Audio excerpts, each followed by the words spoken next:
Assista agora Jornal do Trabalhador. Oferecimento Sindicato dos Trabalhadores na Indústria da Alimentação de Criciúma e Região e Sindicato dos Comerciários de Criciúma e Região. Olá, boa noite. Estamos começando mais um Jornal do Trabalhador. Você nos acompanha a partir de agora pela TV Litoral Sul, é o canal 20 da NET TV a cabo e também pode nos assistir no nosso site tvlitoralsul.com. Este jornal é uma iniciativa do Sintiacre, o Sindicato dos Trabalhadores na Indústria da Alimentação de Criciúma e Região, e também uma iniciativa do Sindicato dos Trabalhadores do Comércio de Criciúma e Região.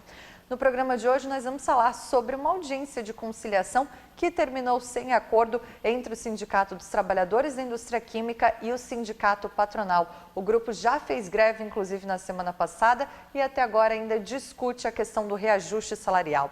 Trabalhadores do Hospital Regional de Araranguá fazem greve mais uma vez. A paralisação que começou no último sábado acontece de novo por conta da falta de pagamento de salários, está atrasado desde o último dia 7. E ainda, comerciários também seguem aguardando o reajuste salarial. Desde maio, quando foi a data base da categoria, os trabalhadores esperam pelo reajuste e, inclusive, o horário de comércio especial de Natal já começou e isso preocupa a categoria.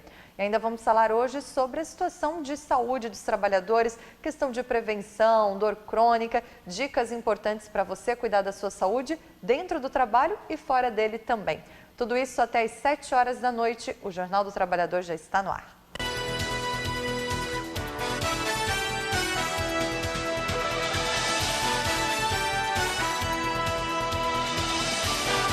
Jornal do Trabalhador. Olá, hoje vamos falar sobre saúde, sobre cuidados, sobre prevenção e para isso a gente recebe aqui o Milton Ricardo de Medeiros Fernandes. Ele é fisioterapeuta formado pela Unidade Federal de Santa Maria e é especialista em traumato-ortopedia funcional também. Milton, boa noite, bem-vindo. Boa noite, Carol. Boa noite, espectadores da TV Litoral Sul. Um prazer estar aqui no programa. A gente agradece a participação, Milton, e hoje a gente te convidou para falar um pouquinho sobre saúde, sobre prevenção, sobre tratamentos. Aliás, o fisioterapeuta é um profissional muito importante quando a gente fala de reabilitação, quando a gente fala de cuidados no dia a dia mesmo de cada trabalhador, né? O profissional fisioterapeuta ele vem sendo cada vez mais requisitado. Ele é um profissional de primeiro contato. Ou seja, nós não precisamos de um encaminhamento, uma indicação de um outro profissional para que o paciente nos procure. Apesar de alguns planos de saúde, o próprio Sistema Único de Saúde ainda precisa desse encaminhamento. De forma geral, nós somos profissionais de primeiro contato. E, como tal, nós temos uma preocupação muito grande com a condição de saúde dos indivíduos. Não só na recuperação funcional, no processo de reabilitação, onde nós também fazemos parte dessa grande equipe multiprofissional que cuida da reabilitação do paciente, nós também temos um foco muito grande na prevenção e na promoção da saúde dos nossos pacientes. Prevenção e promoção são duas palavras bem importantes quando a gente fala sobre saúde e a gente costuma conhecer mais, Milton, a outra palavra que é o tratamento. A gente tem que aprender um pouquinho mais e se cuidar um pouco mais mesmo com relação à prevenção e à promoção, né? Se analisarmos a história do nosso país, ela sempre foi voltada à questão da doença, né? Saúde se fazia nos hospitais. Saúde se fazia centrado na figura do profissional médico. A partir de Alma Ata, em 1978, se procurou estimular cada vez mais o processo de cuidado do indivíduo através da atenção primária em saúde. E aí, então, a prevenção e a promoção acabam sendo muito importantes nesse processo. Claro que a gente não pode esquecer do indivíduo já adoentado, onde nós precisamos tratá-lo, recuperar sua função, incluí-lo novamente no meio, mas é importante que nós fazermos ações de prevenção, evitarmos a doença, evitar que o agravamento de uma doença já instalada e com isso o indivíduo tem uma melhor qualidade de vida. A questão da qualidade de vida, né? Eu vejo que a gente percebe, né, que é muito importante, é muito discutido, parece que se está tentando criar uma consciência maior com relação a isso, mas essa qualidade de vida depende muito do próprio trabalhador, do próprio paciente, né, dependendo do caso, porque ele tem que se cuidar primeiro, né? Ele tem que saber que ele é responsável pelo corpo dele, ele é responsável por ter uma boa saúde. Se a pessoa tiver essa consciência sobre a sua própria saúde, já ajuda bastante, ou pelo menos um bocado, né, Milton? É importante que ele tenha consciência, mas também há uma relação com o meio onde ele está. Parte do trabalhador, parte do usuário, do nosso paciente, a conscientização com relação ao autocuidado. Porém, às vezes ele encontra resistências das mais diversas. A própria empresa onde ele trabalha, a pressão do trabalho, na questão da produção, na efetividade, pensamentos, né, de dúvida com relação agora até a próprias mudanças na lei trabalhista, na questão da terceirização, que eu vejo particularmente como algo muito perigoso para a saúde do trabalhador, a precarização da relação de trabalho, e isso eu tenho um temor que venha a aumentar o número de acidentes de trabalho, venha a aumentar o número de adoecimentos desse trabalhador. Mais importante, então, agora que o profissional de saúde possa estar inserido no meio do trabalho, para que possa transformar essa realidade atual e o futuro perigoso que nós queremos que não chegue até nós, mas que infelizmente pode acontecer. Verdade, até porque a gente ainda está falando de situações muito incertas, né, Milton? A gente começou com essa lei, a gente fala bastante aqui a respeito da questão da legislação mesmo, mas foi no último dia 11 de novembro. E a gente ainda não sabe o que vai acontecer a partir disso. A própria lei da terceirização, que é um pouquinho mais antiga, mas são coisas que a gente ainda vai descobrir. Isso eu acredito que causa um pouco de preocupação também, né? Profissionais que estão vinculados diretamente à questão do trabalho, por exemplo, profissionais do Sereste do país inteiro, Ministério Público do Trabalho, a Justiça do Trabalho, vem alertando que essas modificações poderão causar sérios transtornos ao trabalhador. E muitas vezes ele não tem a segurança jurídica caso venha ao aparecimento de uma doença. Espero que esse temor não acabe se efetivando, que a vida consiga seguir, que o trabalhador consiga desenvolver a sua atividade de forma mais tranquila possível, sem adoecimento, sem as preocupações do dia a dia, mas nós temos que estar preparados a isso, e a questão da prevenção e promoção é importante. Nós devemos estimular que as empresas implantem os serviços especializados de saúde e medicina do trabalho, por exemplo, que muitas empresas não têm. É importante que as empresas insiram no seu meio profissionais de fisioterapia ou profissionais de educação física que atuem com a ginástica laboral lá no local de trabalho, no chão de fábrica, como a gente costuma dizer. Fazer os intervalos necessários para o trabalhador, para que ele possa sair daquela postura estática, muitas vezes operando uma determinada máquina ou numa postura na frente de um computador, por exemplo. Nosso corpo foi feito para se movimentar. E importante é que durante o processo de trabalho, durante o dia do trabalho, né, o horário do trabalho, esse trabalhador possa sair daquela posição que ele está e fazer atividades que sejam dinâmicas, atividades que coloquem ele em movimento, porque isso vai fazer com que a estrutura musculoesquelética dele sofra menos por aquela postura estática, por aquela manutenção estática, e com isso o índice de dor diminui drasticamente. As pesquisas mostram que quanto mais movimento tu oferecer para o indivíduo, colocá-lo em movimento, a dor crônica, por exemplo, que é uma coisa que acontece bastante, que a gente vê no dia a dia do consultório, tende a cair bastante.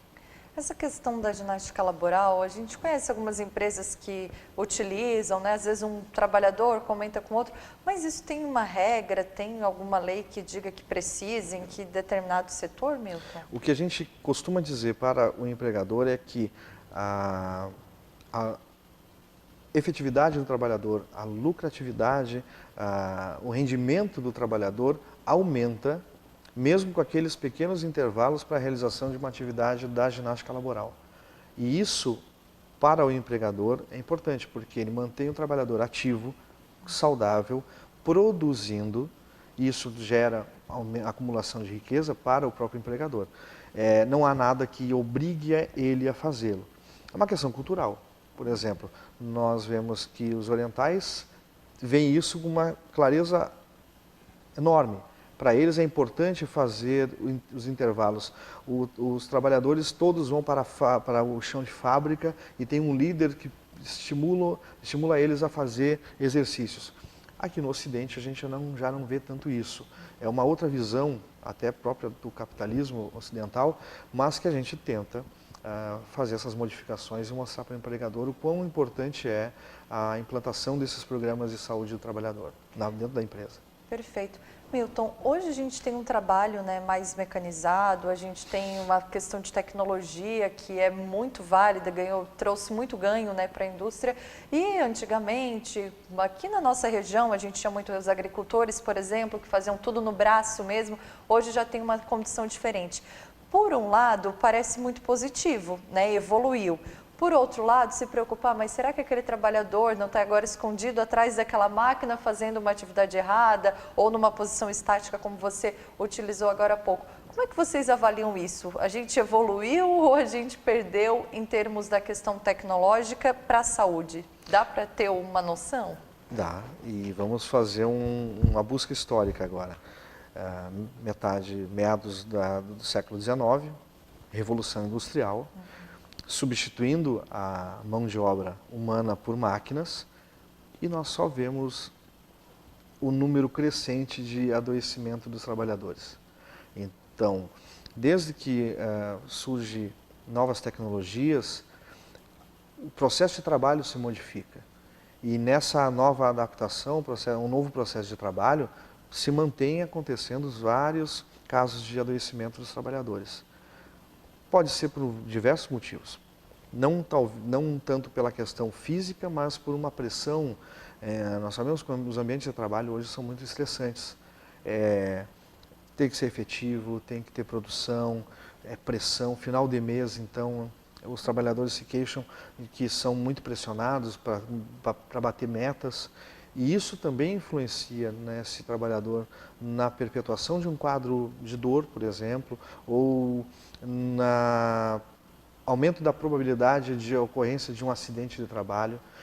Então, nós termos uma melhor tecnologia, o avanço da tecnologia, por um lado ele é muito bom, mas ele também não está diminuindo o risco de lesões, o risco de doenças, o risco de acidentes dos trabalhadores. Nós temos que, por mais que a gente tenha feito, e estamos produzindo através as academias estão produzindo novos estudos mostrando como é importante nós atuarmos na questão específica, como fisioterapeuta, na questão da dor. Parece que nós estamos perdendo a batalha porque o número de pacientes sempre vem aumentando. Então nós temos que conhecer melhor nosso trabalhador, ver as especificidades dele para poder então atuar de forma mais direta, com mais efetividade, para oferecer a ele então a prevenção da doença, a promoção da saúde dele. Uhum. Milton, às vezes acontece, né, de a pessoa, estou com uma dor no braço, eu fui no médico, né, fiz alguma investigação, o médico diz que não é caso de cirurgia, mas é caso de fisioterapia, recomenda aquele paciente que faça, e o paciente não faz. E isso a gente vê, né, às vezes numa conversa, em outra, que alguém fez isso. O que acontece depois, né? Se aquele paciente, às vezes alguém que nos assiste, abriu mão de fazer fisioterapia em determinado momento, vai chegar lá na frente, será que ele vai conseguir recuperar aquilo? Vai talvez precisar de uma cirurgia? Vai ainda conseguir ter a ajuda de um fisioterapeuta? Mesmo nós havendo situações diferentes, quanto mais precoce for a intervenção do fisioterapeuta, melhor. Melhor no sentido com menor gasto com exames, no sentido de colocar aquele paciente novamente em atividade, seja na questão de uma atividade de lazer, recreativa, ou na atividade laboral mesmo dele, no convívio da família.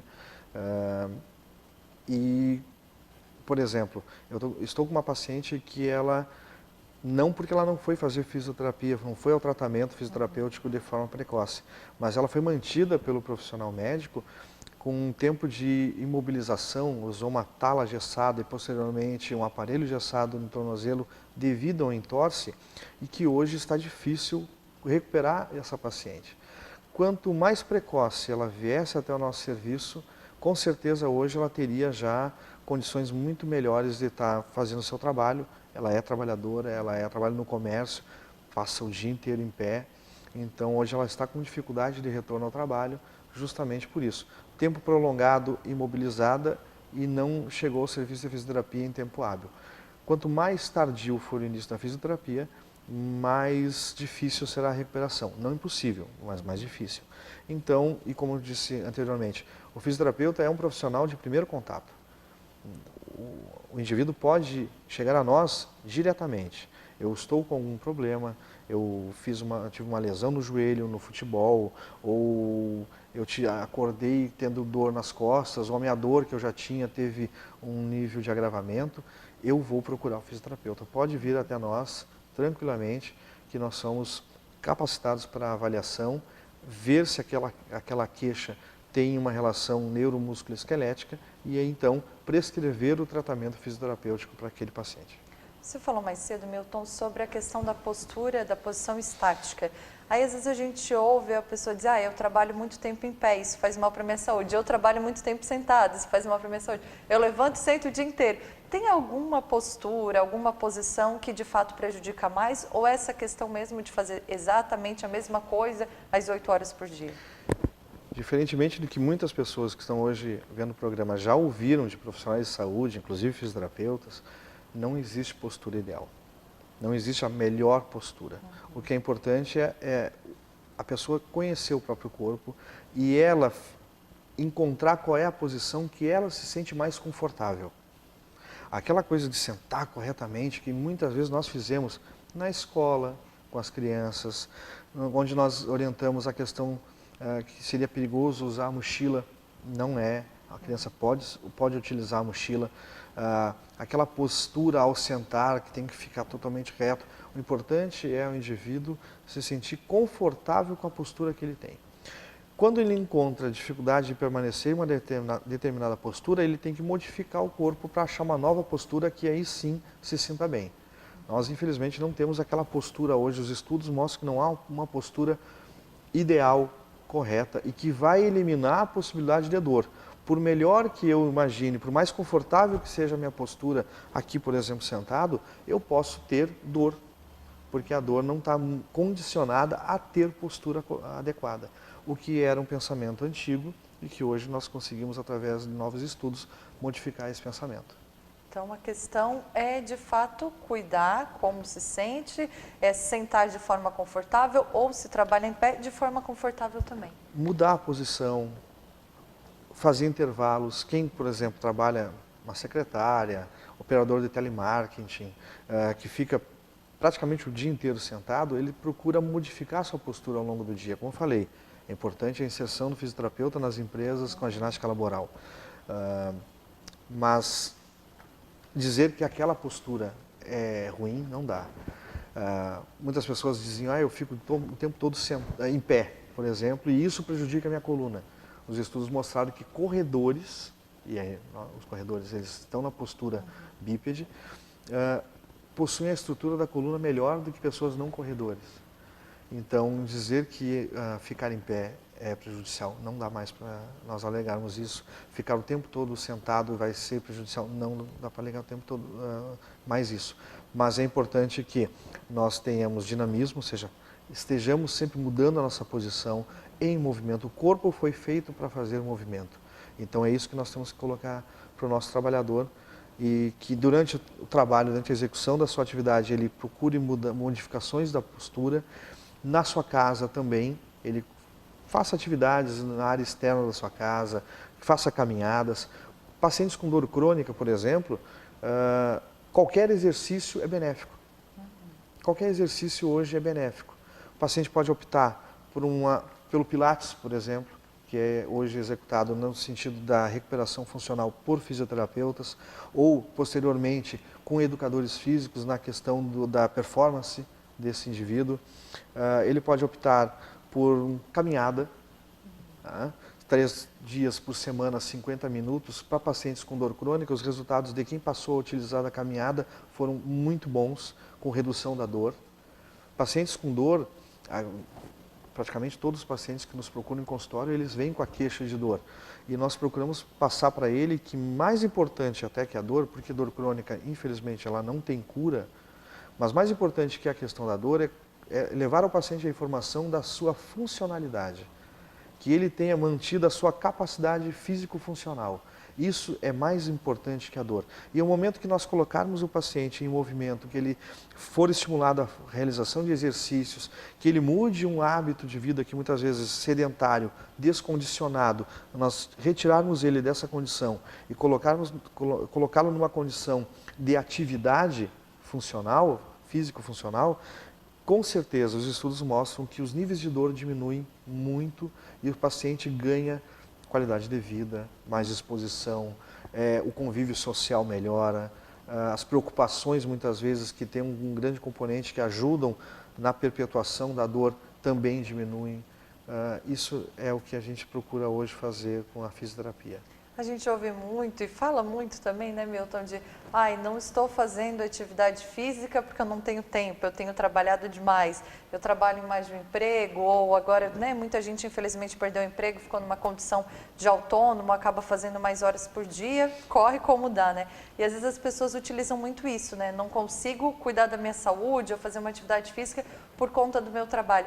Só que, como você falou agora, essa questão da atividade, do exercício, ela vai melhorar muito, vai trazer muito ganho para a qualidade de vida, no lazer daquele paciente, daquela pessoa, e como para a atividade mesmo do trabalho, a atividade laboral dela, né?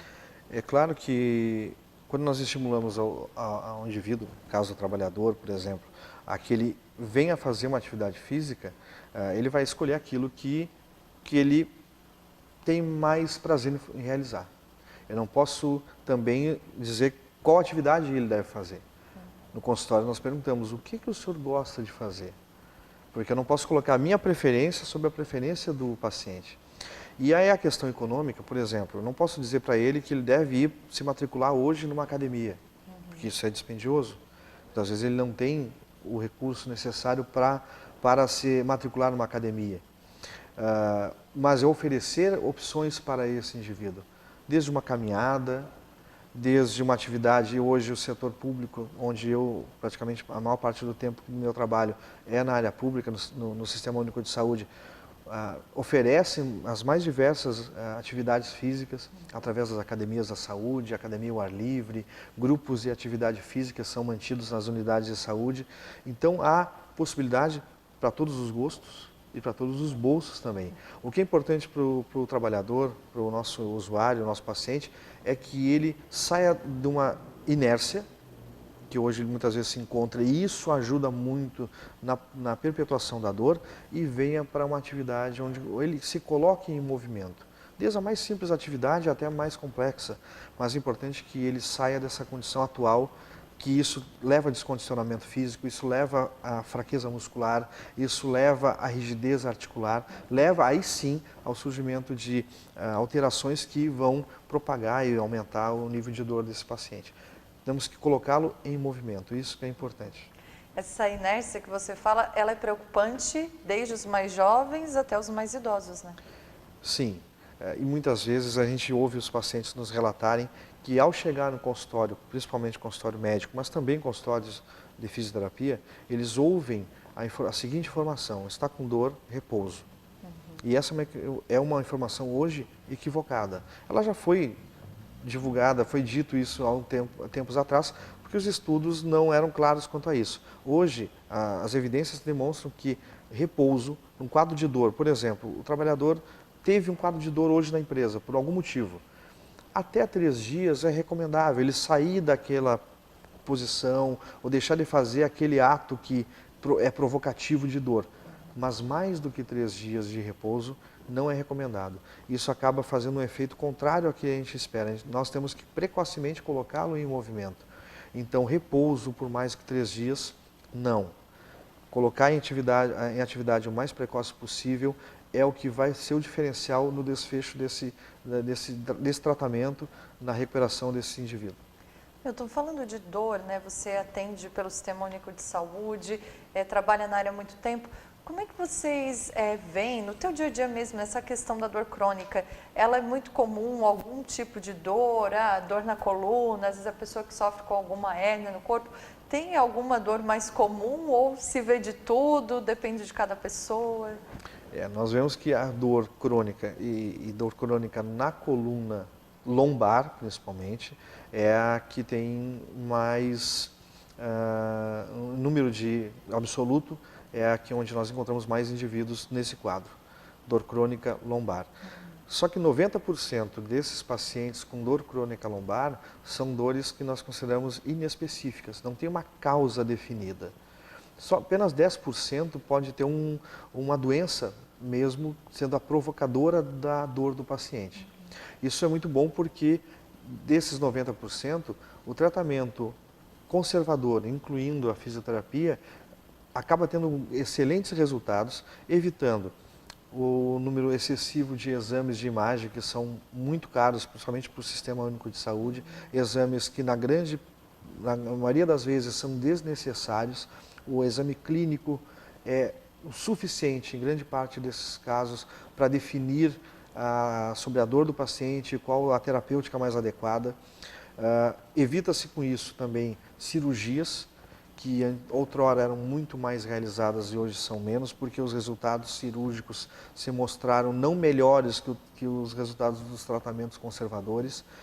Então, nós procuramos trabalhar, principalmente no Sistema Único de Saúde, e também as operadoras de plano de saúde já estão voltando os seus olhos para isso, porque estava se tornando muito caro para os planos de saúde o manejo desses pacientes com dor crônica, que nós, como profissionais, estamos mudando a nossa forma de atuar com esses pacientes para colocá-los o mais rapidamente em atividade.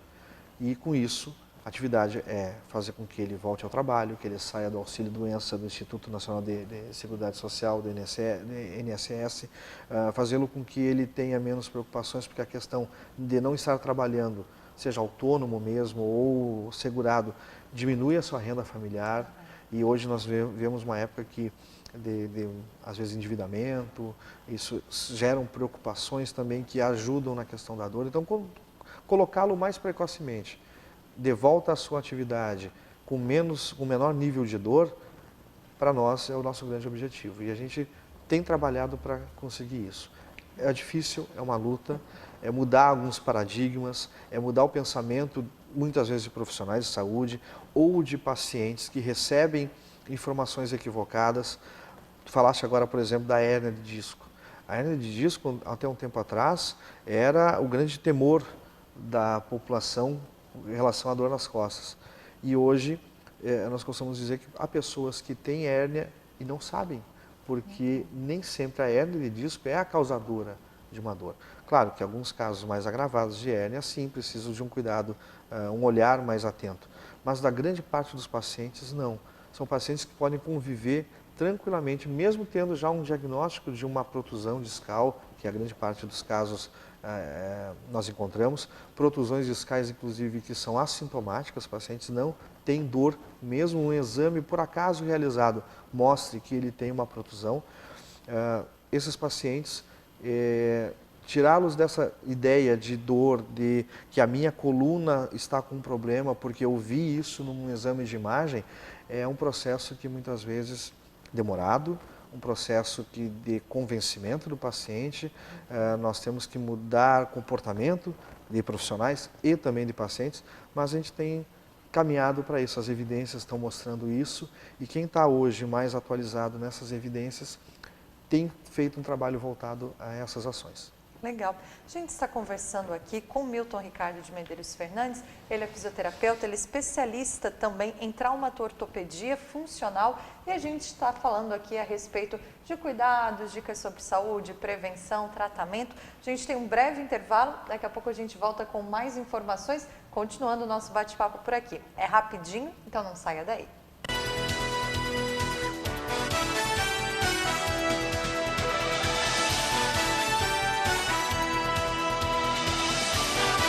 Jornal do Trabalhador.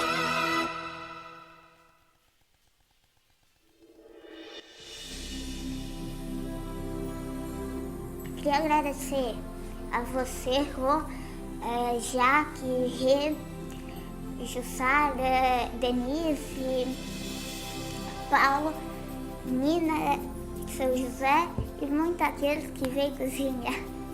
Então, eu queria agradecer vocês por estar nos ajudando. Eu passei por muita coisa e agora eu estou aqui quase sendo uma estrela. Então eu eu queria agradecer vocês. Então, por isso que eu tô aqui agradecendo. E eu faço de tudo pra... Assim, eu não sei como explicar, mas eu tô torcendo muito pra Copa da Vida. Se eu tivesse esse dinheiro, eu compraria. Então, obrigado por tudo mesmo.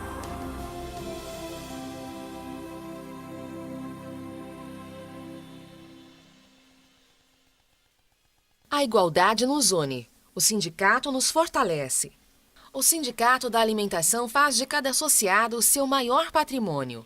Estaremos sempre presentes na luta para proporcionar a cada trabalhador mais dignidade, melhores salários e melhores condições de trabalho. Foram 27 anos de muitas lutas e conquistas. Muito se fez e muito ainda há de se fazer. A união que nos alimenta é o desejo incansável de proporcionar à classe trabalhadora dias melhores, com mais inclusão e respeito por parte da classe patronal. Pois, para o Sindicato da Alimentação, participar, representar e contribuir com o nosso associado é resgatar nossa história e valorizar ainda mais o nosso futuro como trabalhadores e trabalhadoras. Sindicato dos Trabalhadores na Indústria da Alimentação de Criciúma e Região. Sindiacre, 27 anos em defesa dos direitos da classe trabalhadora. Queria agradecer a você, Rô, Jaque, Rê, Jussara, Denise, Paulo, Nina, São José e muitos aqueles que veio cozinhar. Então, eu queria agradecer vocês por estar nos ajudando. Eu passei por muita coisa e agora eu estou aqui quase sendo uma estrela. Então, eu queria agradecer vocês. Então, por isso que eu estou aqui agradecendo. E eu faço de tudo para... Assim, eu não sei como explicar, mas eu tô torcendo muito pra Copa da Vida. Se eu tivesse esse dinheiro, eu compraria. Então, obrigado por tudo mesmo.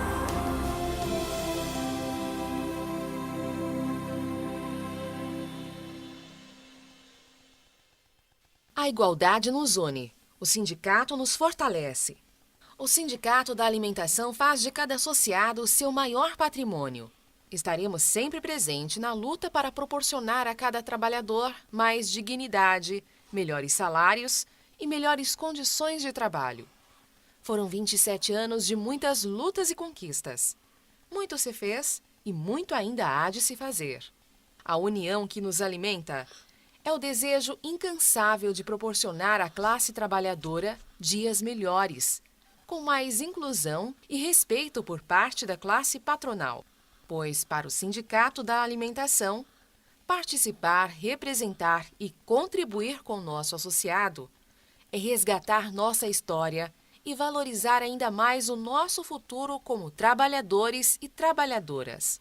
Sindicato dos Trabalhadores na Indústria da Alimentação de Criciúma e Região. Sindiacre, 27 anos em defesa dos direitos da classe trabalhadora.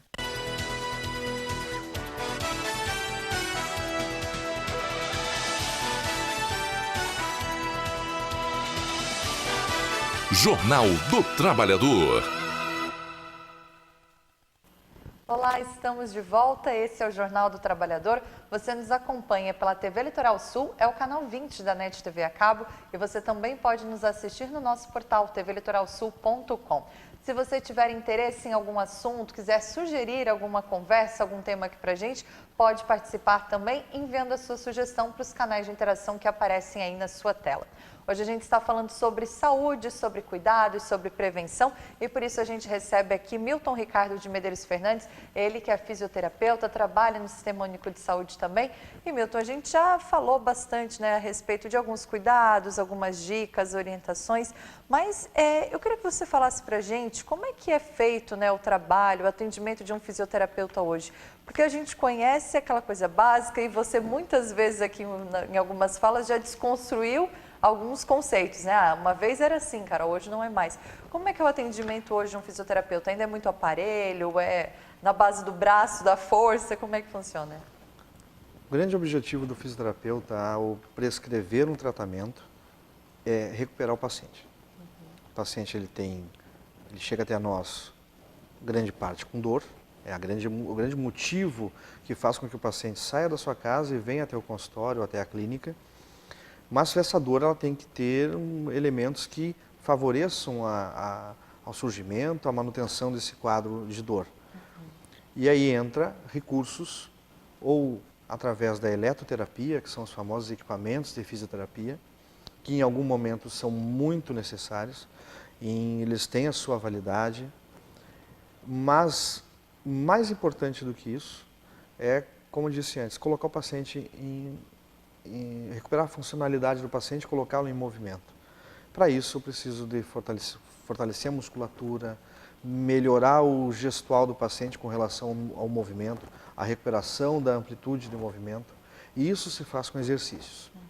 Então, tratamento fisioterapêutico baseado somente na utilização dos equipamentos de fisioterapia, dos aparelhos de fisioterapia, que popularmente são conhecidos, por exemplo, equipamentos de eletroterapia que utilizam da corrente elétrica para a promoção do alívio da dor, da contração muscular, o paciente reconhece eles como o choquinho.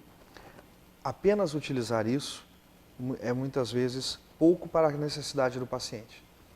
Então, o fisioterapeuta deve lançar mão desses recursos de forma bastante científica, saber por que está usando aquele equipamento, mas saber que somente isso, muitas vezes, fica aquém da necessidade daquele paciente para aquele caso específico.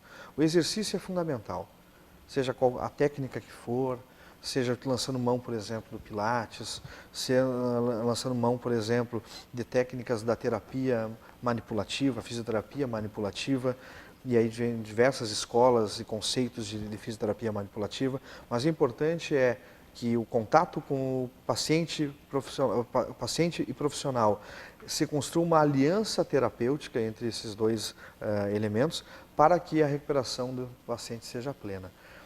Importante é o paciente saber que ele tem dor, mas ele tem perda da sua capacidade. E mais importante até do que a dor, pode parecer muito estranho isso para o paciente, mas a recuperação funcional é importantíssimo como um elemento que vai também ajudar na redução da dor. Colocá-lo ativo é importantíssimo. Não adianta ter um paciente inativo sem dor. Ele não tem dor, mas ele está na inatividade. Eu tenho que colocá-lo em ampliar a sua capacidade funcional. E com isso, resulta-se em redução da dor. Então, hoje o processo de tratamento fisioterapêutico dos atendimentos tende a ser atendimentos individualizados, ou seja, não mais aquele modelo do fisioterapeuta com vários pacientes ao mesmo tempo. Isso não é um modelo ideal, não é um modelo que tende a uma recuperação mais rápida do paciente. Quanto mais individualizado for o atendimento, melhor. Isso tende também à redução do tempo em tratamento.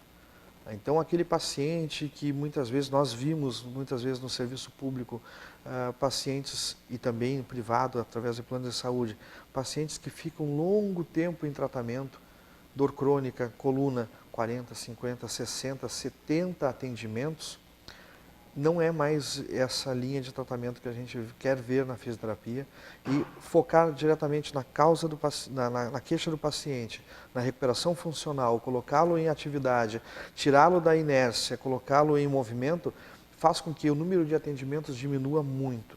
Isso é importante tanto para o Sistema Único de Saúde, quanto para as operadoras de plano de saúde e para o paciente que também vai nos consultórios e clínicas e de forma particular. Colocá-lo em atividade o mais precoce possível é o grande objetivo nosso da fisioterapia. Essa questão do número de sessões, às vezes a pessoa teve uma recomendação de 10 sessões, 15 sessões e ela pensa, mas não sabe a dor que eu estou sentindo, isso aí não vai me resolver. Isso então, Milton, é muito relativo, depende muito do caso, depende muito do tipo de tratamento, não tem um padrão, são 20 sessões para todo mundo, né? Primeiramente, quando nós falamos em Sistema Único de Saúde e operadores de plano de saúde, nós temos esse númerozinho que surge naqueles encaminhamentos de fisioterapia. No Sistema Único de Saúde já foi ampliado de 10 para 20. Na grande parte dos planos de saúde ainda se mantém os 10 atendimentos. Isso é um equívoco. Como fisioterapeuta eu digo que isso é um equívoco porque quem prescreve o tratamento e o tempo de tratamento é o fisioterapeuta. Infelizmente, é uma dependência por parte dos planos de saúde e do Sistema Único de Saúde em quantificar o número de atendimentos que esse paciente vai fazer.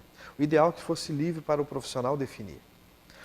É claro que quanto mais específico for o tratamento para cada paciente, otimizando os recursos que nós temos para tratá-lo e fazer com que esse paciente tenha uma recuperação o mais rápido possível, colocá-lo novamente em atividade, vai fazer com que esse número de atendimentos diminua. No serviço que eu atuo, no município de Sara, por exemplo, vem esse paciente com autorizados 20 atendimentos e nós temos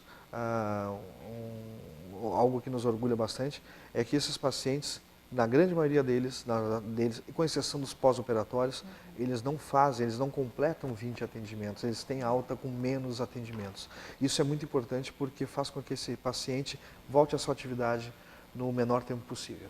E essa é a intenção do fisioterapeuta, né? Reabilitar esse profissional, esse trabalhador e fazer com que a qualidade de vida ou a forma de vida que ele leva volte ao normal quanto antes, né? Vocês não querem ficar com aquele paciente o ano inteiro, passou o Natal, o Ano Novo e estão ali, né, Milton? O paciente não quer ficar o ano inteiro. Isso que o paciente tem que entender. Eu não quero ficar muito tempo em tratamento, eu não preciso ficar muito tempo em tratamento. Então, buscar o profissional o mais precoce possível, muitas vezes ir diretamente ao fisioterapeuta como profissional de primeiro contato e verificar se o tratamento está tendo efetividade, faz com que esse paciente não permaneça muito tempo em tratamento. Quanto mais rapidamente ele voltar às suas atividades, até por uma questão econômica, do giro, né, é melhor. Para a clínica, porque os pacientes novos vão chegar até o serviço de fisioterapia, seja privado ou público, e também para o paciente que vai voltar a jogar o futebol no final de semana, a brincar com o filho, que muitas vezes, por causa da dor, ele estava limitado a não fazer isso, voltar à sua empresa, ou como trabalhador autônomo ou empregado, voltar à sua atividade. Isso é, para nós fisioterapeutas, a nossa grande recompensa como profissionais. É fazer com que esse paciente volte a ter um sorriso. Nós dizemos que muitas vezes o movimento mais que nos satisfaz é ver o sorriso do paciente, porque ele está recuperado, voltando às suas atividades que lhe dão prazer, seja no trabalho, recreacionais, lazer ou familiares mesmo. Muito bom. Milton, muitas vezes a gente conversava aqui no intervalo também de que chegam informações equivocadas para os pacientes, né? Seja através de alguma conversa informal, seja através de um profissional, às vezes, que não está bem habilitado, seja através da mídia, às vezes chegam informações equivocadas. Isso preocupa bastante os fisioterapeutas, né? Sim. Eu tenho 17 anos já formado em fisioterapia. E nesses 17 anos, nós vamos sempre tentando acompanhar as evidências daqueles momentos, vários momentos que nós vivemos nesse período. E em alguns momentos, infelizmente, até eu mesmo reproduzi informações que hoje nós verificamos serem equivocadas. E estar atento às evidências, estar atualizado naquilo que a ciência nos transmite. Eu sou clínico e eu devo muito aos colegas que hoje são pesquisadores, que estão na academia, estão nas universidades, estão nos mais diversos programas de pós-graduação, produzindo ciência e alimentando o meu conhecimento para que eu possa transmitir aquilo que lá da academia hoje é produzido, trazer para o meu consultório para que o paciente receba hoje aquilo que as evidências mostram como tem melhor resultado na recuperação do paciente. Infelizmente, a gente vê que ainda continua havendo informações equivocadas, informações ultrapassadas que ainda não foram modificadas por profissionais e que essa informação, quando é transmitida ao paciente, nós chamamos de nocebos. Aquilo que não deveria causar nenhum dano ao paciente, mas quando é colocado de forma equivocada, o paciente acaba recebendo essa informação e ele acaba fazendo mal para ele próprio com aquela informação mal transmitida. Por exemplo, como eu disse antes, se falava em repouso, pacientes com dor. Ou se falava, a sua coluna está muito avariada. E muitas vezes aquele quadro, aquela imagem que nós temos de um exame não corresponde ao quadro de dor ou de queixas do paciente. Transmitir essa informação que a coluna dele está danificada para um paciente que já tem dor vai fazer com que ele fique mais imobilizado, que ele não volte a fazer atividades mais precoce possível, e isso acaba levando à manutenção do quadro de dor. Então é isso que a gente hoje tenta modificar para os pacientes, modificar nas conversas que nós temos com os mais diversos profissionais, para que essas informações não cheguem mais ao paciente, porque elas acabam trazendo grandes transtornos, dificuldades no tratamento, modificação de paradigmas para os pacientes. Muitas vezes eles não se sentem estimulados a fazer algumas atividades que nós propomos, que nós prescrevemos, e isso faz com que o paciente acabe em manutenção da dor por mais tempo. E leva a uma série de outros transtornos, né? Não estar atuando, não estar trabalhando, não ter lazer, preocupações. Muitas vezes nós temos que verificar também como profissional de saúde como que está a condição do paciente com relação ao meio social onde ele trabalha, onde ele convive, na sua relação familiar, por exemplo. Pacientes com um quadro de ansiedade e de depressão acabam levando ou ampliando o quadro de dor. Então é importante que a gente, como fisioterapeuta, ou como médico, ou como psicólogo, ou como educador físico, a gente também tenha um trabalho em conjunto com outros profissionais para que esse paciente possa também ser encaminhado para outros profissionais, visando a recuperação por completo desse indivíduo. Nós trabalhamos como fisioterapeuta muito mais com quadro de dor, mas nós percebemos hoje pacientes que têm uma dor mantida por um quadro de depressão. Então, tratar, por melhor que seja o tratamento que eu ofereço ao meu paciente, que eu prescrevo ao paciente, muitas vezes eu preciso de um psicólogo ou de um psiquiatra ao meu lado. Então, nós encaminhamos, e no setor público isso acontece com mais facilidade, ao contrário do que muita gente pensa, que o setor público não tem trabalho multiprofissional, e sim, nós trabalhamos de forma multiprofissional, mas o setor privado já está começando a ter contatos entre profissionais, centros multiprofissionais já estão se formando, e isso é importante porque quem tem a ganhar é o paciente, é o trabalhador. É verdade. Milton, nosso tempo infelizmente encerrou por aqui, mas eu quero te agradecer pelas dicas, pelas orientações. Tenho certeza que foram muito válidas para todos nós, para todos que nos acompanham, e fica o convite já para outras vezes. Muito obrigada e um bom trabalho. Mais uma vez eu agradeço o convite, estou à disposição sempre para levar informações de saúde para os trabalhadores e os demais usuários. Tá bom, então, muito obrigada. Esse foi o fisioterapeuta Milton Fernandes conversando conosco aqui a respeito de saúde, de cuidados de prevenção. A gente tem intervalo, daqui a pouco a gente volta com mais informações. Vamos falar sobre a greve no Hospital Regional de Araranguá, vamos falar sobre a discussão no setor da química aqui da nossa região e vamos falar também sobre o Sindicato dos Comerciários. É daqui a pouco, não saia daí.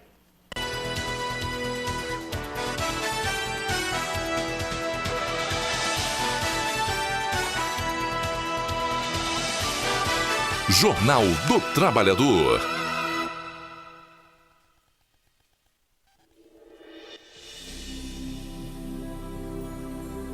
Queria agradecer a você, Rô, Jaque, Rê, Jussara, Denise, Paulo, Nina, São José e muitos aqueles que veio cozinhar. Então, eu queria agradecer vocês por estar nos ajudando. Eu passei por muita coisa e agora eu estou aqui quase sendo uma estrela. Então eu queria agradecer vocês. Então, por isso que eu estou aqui agradecendo. E eu faço de tudo para... Assim, eu não sei como explicar, mas eu estou torcendo muito para a Copa da Vida. Se eu tivesse esse dinheiro, eu compraria. Então, obrigado por tudo mesmo.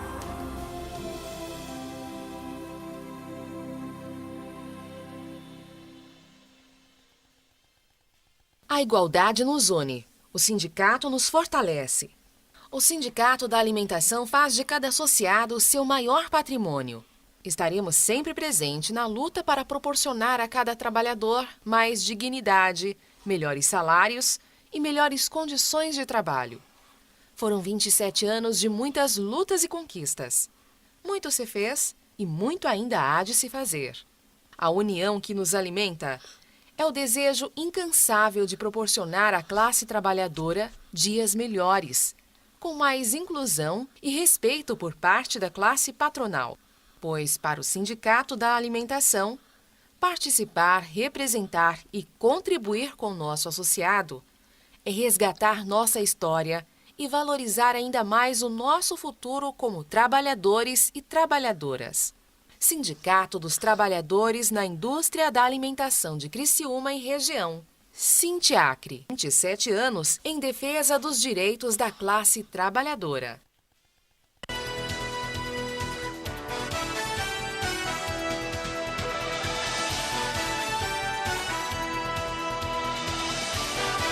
Jornal do Trabalhador. Olá, estamos de volta. Esse é o Jornal do Trabalhador. Você nos acompanha pela TV Litoral Sul, o canal 20 da NET TV a cabo e também pode nos assistir no nosso portal tvlitoralsul.com. Hoje vamos falar também sobre a greve dos químicos. Houve paralisação semana passada, a gente trouxe aqui inclusive algumas imagens mostrando o protesto que aconteceu em frente a 3 empresas aqui da nossa região. E os químicos estão discutindo o reajuste salarial.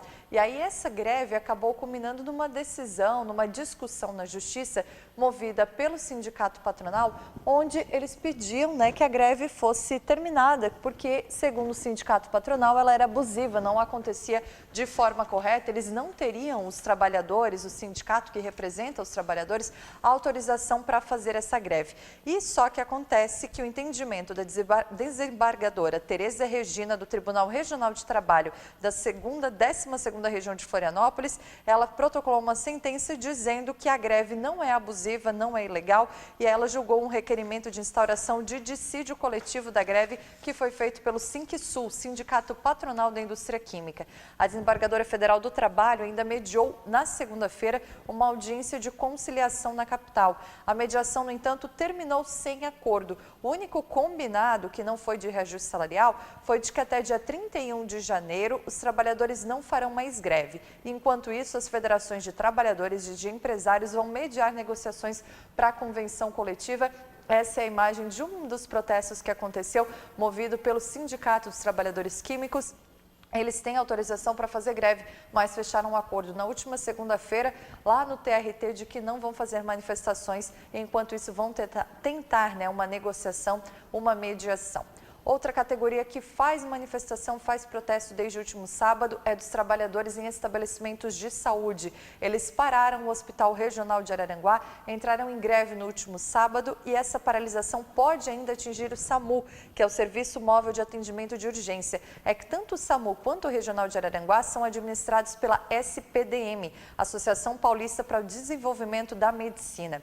O protesto acontece devido ao atraso no pagamento de salários que deveria ter sido feito até quinta-feira passada. Segundo o presidente do Sindicato dos Trabalhadores em Estabelecimentos de Saúde, João Batista Martins Estevão, as atividades na UTI estão mantidas 100% e nos demais setores 50% dos trabalhadores fazem greve e outros 50% então atendem dentro do hospital. Segundo o sindicato da categoria, os trabalhadores vivem esse clima de insegurança em relação ao futuro, com possibilidade de mudança. É que enquanto a Secretaria Estadual de Saúde diz que repassou verba para a SPDM diz que não recebeu nada, o hospital não repassa verba para os trabalhadores. Essa situação está bastante complicada e acontece com muita, mas muita frequência. E, inclusive, o sindicato afirma que viu no portal da Transparência que essa verba foi repassada. E aí, o que está acontecendo? A SPDM recebe, mas não paga? A SPDM tem bastante reclamação, assim como tinha no Instituto ISEV aqui da nossa região, que perdeu a administração dos principais hospitais. E olha, uma outra informação, tem greve no Porto de São Francisco. A gente acompanhou uma notícia que circulou na mídia estadual nessa última segunda-feira. Você vê uma foto do G1SC e diz que após a aprovação do fim da autarquia do Porto de São Francisco do Sul, servidores públicos do Porto entraram em greve na última segunda-feira. Conforme o Sindicato dos Trabalhadores e os Servidores Públicos Estaduais de Santa Catarina, o Sintesp, a mudança de gestão do porto para a SCPar, que gerencia parcerias público-privadas, traz insegurança jurídica aos trabalhadores. Na prática, como autarquia, todas as despesas e lucros relacionados à parte pública do porto ficavam em um mesmo bolo financeiro que era gerenciado pela autarquia do próprio porto. Com a SCPar, os valores serão gerenciados diretamente pelo governo do estado, com possibilidade de parceria de gestão do porto com empresas privadas. Desde a meia-noite da última segunda-feira, nenhum dos servidores públicos está atuando. São cerca de 190 pessoas que fazem nessa greve, já que elas atuam em funções administrativas e operacionais. Uma das partes do porto é privada, mas como a pesagem das balanças é feita por servidores públicos, nenhuma carga está saindo ou chegando via navios ou caminhões, e a situação preocupa bastante todo o estado de Santa Catarina, preocupa a economia estadual. A SCPar, então, deve ser a nova administradora, e os trabalhadores fazem essa discussão, fazem greve no porto. E para a gente fechar, uma informação, uma notícia da TV Senado. Uma proposta prevê publicação na internet de listas de pacientes que estão nas filas de cirurgias eletivas pelo SUS. Isso já acontece no estado de Santa Catarina, mas tem-se uma proposta de trazer essa ideia, essa mudança para todo o Brasil. E é o que a gente acompanha agora na TV Senado. Todos os hospitais que realizam as chamadas cirurgias eletivas com dinheiro do SUS devem criar e publicar uma lista dos pacientes que estão na fila para o procedimento. A ideia é dar transparência ao processo e evitar fraudes. Vai fazer com que nós saibamos hoje, primeiro, quantas pessoas estão esperando uma determinada cirurgia. Segundo, desde quando essas pessoas estão esperando. E terceiro, a ordem da fila. A cirurgia eletiva é aquela em que o paciente não está em estado crítico e o tratamento pode esperar um pouco. Há outros dois tipos de cirurgia: a de emergência, que deve ser feita imediatamente, e a de urgência, que deve ser feita o mais rápido possível. Os procedimentos de urgência e emergência não poderiam ter fila de jeito nenhum, mas lamentavelmente, em função da escassez de serviços no nosso país, no campo da saúde pública, existem filas. O princípio que inspira esse projeto de lei, na da maior segurança, maior transparência, favorecer o controle, garantindo equidade no tratamento em relação às cirurgias eletivas, pode se aplicar a cirurgias de urgência, consultas, exames e outros tratamentos terapêuticos. Em nota, o Ministério da Saúde afirmou que em abril deste ano determinou que todos os estados e municípios brasileiros organizassem as filas de espera de cirurgias eletivas e repassassem ao governo federal para uma lista nacional unificada. A nota diz ainda que, com essas informações, o governo federal poderia organizar melhor a distribuição de recursos. Também foram liberados 250 milhões de reais extras para custeio dos procedimentos. Desse total, mais de 41 milhões já estão disponíveis para execução orçamentária. Então isso vai fazer, inclusive, gerar uma pressão social sobre os governos, para que os governos andem mais rápido com essas filas, para que os governos façam mutirões de cirurgias. Isso vai ser importante para a população. Tomara que, de fato, essa proposta vire lei, esse projeto seja aprovado e traga essa transparência que a gente tanto precisa. Em Santa Catarina já está implantado esse sistema, esse serviço já começou a funcionar e claro que a gente está de olho. Obrigada pela sua companhia, pela sua parceria de todas as quartas-feiras. Jornal do Trabalhador fica por aqui e você continua acompanhando toda a programação da TV Litoral Sul. Um abraço para você, uma boa semana, até quarta-feira. Jornal do Trabalhador. Oferecimento Sindicato dos Trabalhadores na Indústria da Alimentação de Criciúma e Região e Sindicato dos Comerciários de Criciúma e Região.